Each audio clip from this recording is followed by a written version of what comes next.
So another thing that always interests me is when people first meet. Whether it's that first day, hour, moment, week, let's say within that first 30 days, usually of getting to know each other. You may sniff each other out and think you want a round 2 or round 3.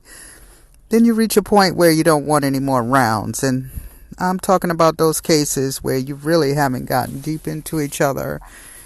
You decide, let's just be friends, or let's not talk at all, or whatever it is. You basically usually transition from that I'm interested in you to I'm not interested in you in a mature fashion that usually goes off basically fairly smoothly.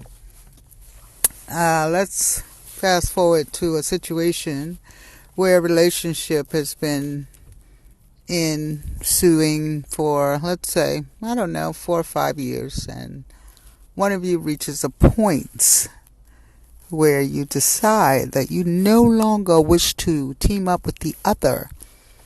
The parting words don't usually go as amicably or professionally as they do in the beginning, in that first 30 days when you part words. Usually by this point, even if you're trying to play it cool, you typically do some subliminal stuff or subtle stuff that you drop on your social media pages, or you outright try to kick the person's ass when they try to leave you, or create an assault moment. Some of you stalk, some of you create harm, some of you don't know what no is past that 30 days, apparently.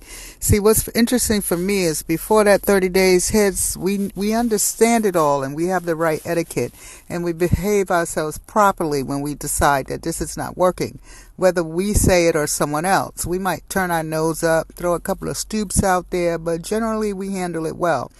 But once we've gone past certain points, like I said, into the year spectrum, some of us tend to act like we have no upbringing, we know nothing about civilization, and we're going to wreak havoc as this person tries to leave us.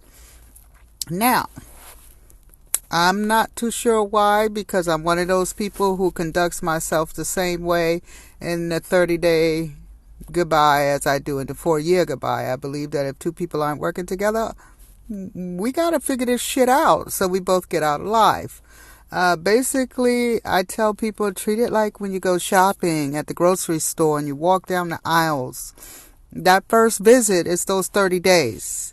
You pick up stuff, some of it goes in your cart, some of it you pass by in the grocery store, some of it you pick up, some of you even open the packages, eat some of that stuff, taste it right there on the spot, and you keep it moving, right? You come back to that same supermarket every week and you're getting your favorite grocery 4 or 5 years. Then suddenly you take it home and it doesn't taste the same anymore. You no longer want it. You don't destroy that grocery. You don't put it up for spectacle behavior on social media. You don't do anything outrageous. You just simply say, this no longer serves my purpose. And it's time to move on. And I know some of you are thinking, oh, you think it's so simple. Emotions are involved. The only reason those emotions are involved is because we involve them. We really need to learn to take them out sometimes. Most of us would make better decisions if we just treat everything like math. If she is not making me happy, I am not making her happy. 1 + 1 is making a very, very messy and very, very ugly 2 that no longer even looks like a 2 because the math is not working. It's time to recalculate, people. You don't break the pencil and tear the paper up. You just erase it and you start over. Just do math so you can be civilized. Do math so you can stop making an ass out of yourself. Do math so you can walk away with some class and tact. Math is not as hard as it seems. Do it, feel good about your position, your decision, and walk away. And move on to the next math problem. Next breakup, think about math. They're either attracting or deducting. Pick one.